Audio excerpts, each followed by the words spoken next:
Good evening. This is Doc Ock at noon and 9. Ready with another rhyme. So here we go. Right on time. Proverb for today is, in God we trust, all others cash.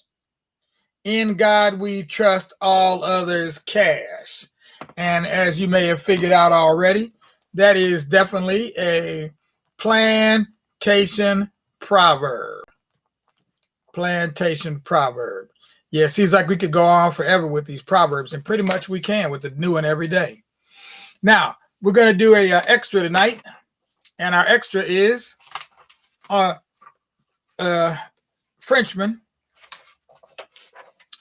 by the name of Gaston Monnerville. Gaston Monnerville. And here he is here. Gaston Monnerville. Very important man in French history. All right. So let's see what we have to say tonight. Coming out of our Golden Legacy historical magazine on Alexander Dumas. So here we go. Gaston Monnerville was the president of the French Senate. As president of the French Senate, Gaston Monnerville held a position similar to the American vice president. Had de Gaulle resigned while Monnerville was in office, Monnerville would have become the president of France. So that's an important position. Monnerville was born in French Guiana in 1897. His father was a minor civil servant, a brilliant student. He won a scholarship to the University of Toulouse and completed his law studies there in 1921. Shortly afterward, he went to Paris to practice law. In 1928, he defended a group of countrymen from Guyana who had been accused of taking part in political riots.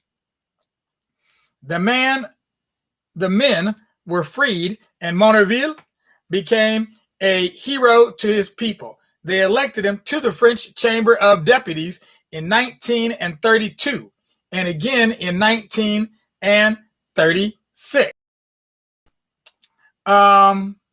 Monnerville was later appointed Secretary of State for the colonies. When the war came, he joined the French Navy and later helped organize the resistance movement against the Nazis. A lot of times you find this is the case, that back in the day, that even men that were already in the areas where they were doing well, they were in politics, they might have been an educator of some sort at a university, they would still volunteer to fight in the war effort. And so that's what he did. After the war, he returned to Parliament, and in 1947, he was elected president of the Council of the Republic. When de Gaulle founded the Fifth Republic, Monnerville supported him, but they disagreed over democratic procedure, and Monnerville asserted the Constitution is openly violated and warned that France was headed for a dictatorship. What? This caused an open break with de Gaulle. However, Monnerville continued his defiance of strongman rule. That sounds familiar. Gaston Monnerville has received many honors, including the Croix de Guerre, the Medal of Resistance, and membership in the Legion of Honor. Now, that's a very important thing, the Legion of Honor. Okay? Very few Frenchmen become admitted to the Legion of Honor, but he is one of them. Black man from Guyana. Okay? And that's French Guyana. And so French Guyana, for those of you who are not familiar with the map, is in South America. So all the way from South America to the capital of France, Gay Paris, as they call it. And then in this case, gay doesn't mean what you might think it means. It means what it used to mean, which is gay as in somewhere you could go and have a good time. Gay Paris. So now we're we're going to read our last story, from, or one of our last stories from the book, The Importance of Pot Liquor by none other than Torrance. And this is one of the stories in the very beginning of the book. That's a true story, not about a rabbit or a coon or some other kind of critters. Okay. This story is about her grandpa. My grandfather, James Carson, was the son of a slave named Samuel Mitchell Carson. Grandpa was quite proud of the family history, and he never forgot to tell me about it. He talked to me of his father's many exploits and adventures as a slave, and of the trials that his family endured as free men. The struggle must have been a difficult one, because Pa often looked sad as he remembered the details of his stories. I would look in the same direction that he was looking in, hoping to see what he seemed to see as he talked and stared off in the distance. There was never anything there that was visible to me. I remember water welling up in his eyes as he told some long-lost tale of a journey that was predestined to end in tragedy. Other times, the corners of his lips would give him away, turning up into a smile before it was even time for him to deliver the main punchline of the story. He was a very meticulous storyteller. So you see, Jackie got it honest. His thoughts were always ahead of his actual words. He anticipated the actions of the tale, and his face would always give him away. As I came to know my grandfather as a friend, I realized that he was different from the other men in the family. He never worked, but he gardened, and he helped in the kitchen, sharpening my grandmother's knives. He spent a lot of time at the house of his sister, my Aunt Sally. He often took long walks. He rarely went into town. I would sometimes go to Salisbury with whoever was designated to run errands, and whenever I left, I would always say, "What do you want from town, Pa?" And he would always reply, "Well, now, I believe I could use a stack of $50 bills." Now, you know, with inflation and everything, when I go to the store and they ask me, "Is there anything else I can do for you?" I always ask for $1 million. And one day, actually, this is a person who just passed, bless her soul, brought me the $1 million in the form of a candy bar. And I got it in the fridge still today. I never did eat that $1 million candy bar because it was just too valuable to eat. So I just decided to hold on to it for a while until such time. He spent time with me, but there were times when he preferred being alone. These were the times when I couldn't walk with him or be with him in the garden. These were the times when I couldn't understand what was wrong and why he couldn't take me along with him. My grandmother seemed to understand and would not let me bother him. Why was he like this? I would wonder in confusion, what was wrong with my grandfather when these times occurred? As a child, I really never understood, but many years and many stories later, stories from my uncles, aunts, and mother, I was able to put together the story of my grandfather. Back in the days when my grandparents had only 6 children, Lawrence, William, Mildred, Ceola, Leonard, and James, they had a prosperous farm with chickens in the yard, cows, a goat, and a garden that provided vegetables for eating, canning, and preserving. Just behind the house, there was an area dug into the ground, 6 feet deep and 6 feet wide, and lined with shelves filled with jars of beans, beets, corn, tomatoes, squash, cucumber pickles, watermelon rind pickles, apples, peaches, jams, jellies, and preserves of all description. Inside the house, the dresser drawers were filled with handmade linens and spreads and quilts of many colors and patterns.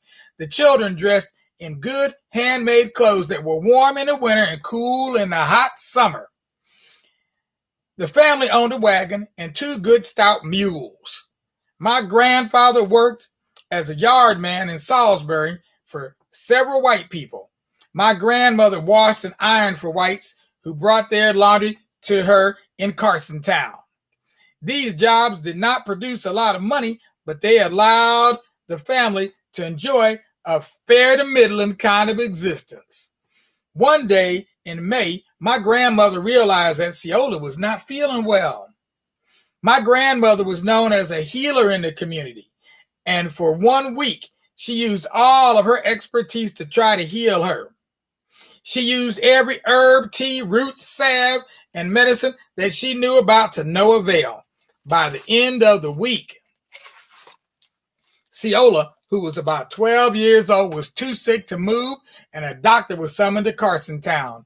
Everyone in the family was at home when the doctor arrived, except Grandpa, who got home as quickly as he could and arrived shortly before the doctor left. Ceola seemed to be his favorite child, though he tried not to show it. As he entered the house, the doctor removed quarantine signs from his bag and nailed them to the front door. This meant that everyone in stayed in and everyone out stayed out until the quarantine was lifted. Ceola had diphtheria. As the disease progressed, the family turned inward. Groceries had to be obtained by sending a note pinned to a mule named Dexter to Aunt Sally. She would then place the flour, sugar, canned milk, coffee, and other necessities on the mule's back and point him home. The doctor visited once every 2 weeks. First, he would examine Ceola and then the other members of the family. No one else was ever infected by the disease, but the doctor left the quarantine signs up because Ceola was still quite ill. After each visit, the doctor demanded payment. The small amount of money in savings was quickly gone. Soon my grandparents were paying the doctor with eggs and butter, then whole chickens, goat's milk, fresh garden produce, and canned produce. After a while, the family had no stores of food left, not in the root cellar under the house, not in the milk pit. The garden was empty, and there were very few people in the community who could afford to help.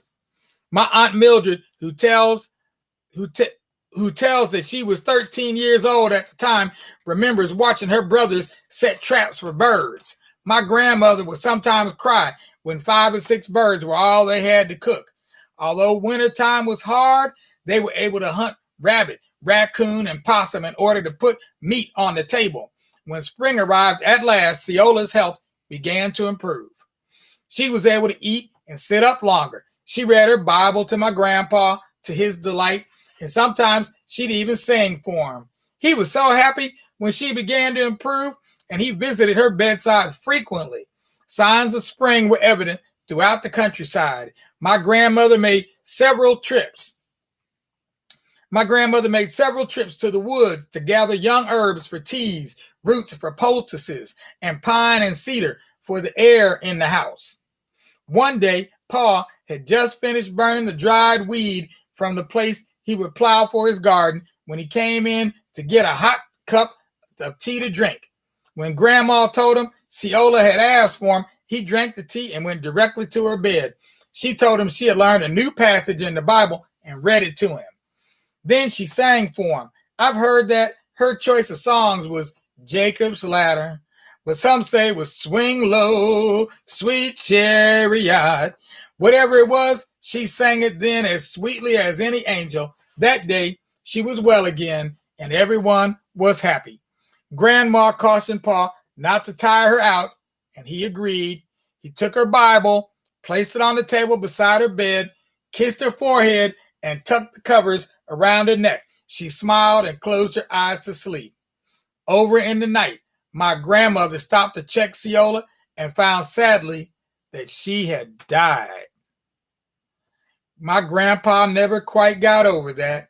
I believe he suffered depression from then on. The pain of losing a child, coupled with losing all that they had accumulated, caused him so much confusion that he became mentally ill for a long period of time. The mental illness must have soon developed into physical pain. And by the time I came onto the scene, the suffering had taken its toll. Wow. That was a very timely story in more ways than one. Seemed to go along with the other stories that I read, the story in the proverb I read earlier. Wow. Trust in God, all others pay cash. Interesting how those two things go together. Well, at any rate, even though that story ended on a sad note, that's only half the story. We're going to tell the other half of the story tomorrow night. No, over the weekend. We'll tell the rest of that story, and hopefully we'll even get on to the story of her grandmother. So these are the stories we're going to be telling tonight, tomorrow night, and on Sunday night, so that that'll finish up the importance of pot liquor. And then I've still got more Jackie Torrence stories to go. That won't be the end. There's more and more and then some. Meanwhile, it's time for me to go. So I need all you little children to put your little heads on your little pillows on your little bed. Close those yeah eyes and dream. A dream. Dream a world. Dream a world for yourself. A world where you matter. That's what I want you to dream. Other than that, sleep tight, sleep right, and don't let those bed bugs bite. But if they do, hit them with a shoe till they all turn black and blue. That's what you do. And as for you adults, don't forget to do your duty. I just put up a donation button on the video I got on Facebook, so you can make a donation there. We'd appreciate it. Any amount would do, $5, $10, whatever you feel. You want to donate $100, you can even do that. But please donate something. Or if you don't want to do that, just give us a like and a share, and that'll show just as well that you really do care. Other than that, if you're on YouTube, give us a thumbs up and a subscribe if you don't mind. We'd really appreciate it, because we're doing the best we can just for you, trying to bring you put some other thoughts on your head, put a song in your heart, and give you a good feeling as you move on down the road, because that's what we all have to do. We got to move on down that road, and all we're trying to do here is to help lighten your load. Peace out now. This is Doc Ock at noon and 9. We'll see you tomorrow at noon. Head up. Until then, be good.